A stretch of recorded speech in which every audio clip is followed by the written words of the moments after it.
All right, guys, this card right here is now going for PSA 10 over 30 sales a day. Now, as someone who has one of their own felt hat Pikachus as a PSA 10, I want to tell you why I think it's a good investment or even just like a perfect collection item for someone who wants to collect. Um, so ungraded, it's going for about 450. I went to a card show this last weekend where that continued to be the case pretty consistently unpackaged. Let's just step back a second because a lot of people think that this card is overvalued and that it's going to pop soon.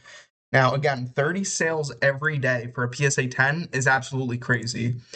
But the population of this card for PSA 10 is almost 41,000, making it one of the highest graded PSA cards. So, if there's such a high amount of PSA 10s, why is it going for so much?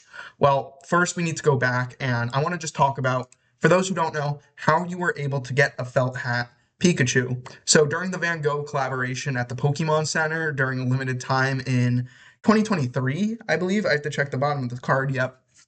Um, it was a limited edition collaboration with the Pokemon Center and the Van Gogh Museum, and it was pretty much just offered through a promotional deal where if you bought a certain amount of stuff or price wise in the Pokemon Center, you would get this as a free kind of additional, well, promotion. And a lot of people saw this, ended up scalping it. This is nothing new. This also happened with the Pikachu McDonald cards in Japan and all that, which leads me to why I think this card is still worth the investment or picking it up as soon as possible. Now, this is a 2 year ago thread from when this was first happening, and it was going for, this is the equivalent of 160 US dollars, if I know correctly. And a lot of people say that, it gets a lot of hate. It's not really worth anything. People who are a fan of Van Gogh say, like, yes, it's a cool card, this, that, and the third. It is very important to realize that Pokemon is a global franchise and one of the biggest of just any grossing franchise worldwide. Now, what I was talking about with the McDonald's Pikachu is this came out a little bit more recently in Japan, and people are also still scalping it, or, they bought a bunch of meals so that they would end up with a lot of them and ship them over to the US for profit. Now, because it was limited supply and also regional, the Pikachu is also a English exclusive. Now, when you think of the global population here of 41,000, that seems like it's a lot, and as a result, it wouldn't be as highly praised because there's so many of them. But you do have to think about the demand of Pokemon being a global franchise. Now, that also includes, you know, other languages. And because English cards usually go for more than, say, uh, Japanese or Korean cards, it's going to not only hike up the value in that regard, but Van Gogh is a beloved artist, not just, to English speakers, but worldwide. So, what I wanted to get to over here is another example. Um, Beauty Looking Back. I I'm not even going to try to pronounce this right now because I'm just not going to. But um, it's an iconic art piece that is, of course, Japanese, and in the same way that this is sought after for being a beautiful art piece with a Pikachu on it, this is, the Starry Night equivalent for Pikachu. And for that reason, I feel like, you know, this card is also going up. It's been hovering around 300 since it initially, came into the graded population.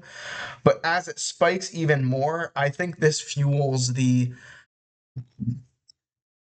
felt hat Pikachu in a very similar way. So ungraded, it's going for 937. It's one sale per week, whereas the PSA 10 is one sale per day. As in, people are very highly seeking out these cards in high and mint condition. As I look through even something like this, the Mario Pikachu collaboration, this is a Japanese exclusive, and Mario is also a beloved franchise. So it's going to have demand regardless of what the population is. I think personally, and this could be me coping a little bit because I have a PSA 10, but I do think that in the long term, this will still spike. And if you look at the PSA 10 grades, yes, of course, it has its dips when it first came out. No one really knew how to price it, but it does progressively go upwards. And I know I'm looking over to the screen. I have the second monitor open, but it's spiking towards 1200 right now, and I do believe it can reach 2, even 3000. Now, I don't think it'll reach the same level as the Poncho Pikachus. Some of these are absolutely insane and are also Japanese promo exclusives if you take a look over here. But a lot of these going raw are 2,000, one sale per month, 7,000 for PSA 10. Sorry, I was blocking it here with my face cam. But all of these have been sold for thousands and thousands, and it's because these are beloved Pokemon, and despite it being Japanese, there is global demand for them. Again, with the what is this? The Mega Charizard, ungraded, going for 4,000. It's 2 sold per month and 2 sold per week in PSA 10. It does not matter the population if it is a desirable card. In my opinion, I feel like that gives it the longevity as not only an investment, but a very, very beautiful card. And I block out the numbers over here, but this is a PSA 10. You're just gonna have to trust me on that one. There's the Rayquaza, however you want to pronounce it. Let me know in the comments down below what you guys think of how you say it. I think it was actually officially said to be Rayquaza or Rayquaza by the Pokemon Company. Again, side tangent there. But if you look at the lifetime view of how far these Pokemon cards are going up, the ungraded are approaching 3,000, while the PSA 10s are approaching 7,000. And you can look at all of them. These were all part of exclusive promos from Japan. If you look up how to get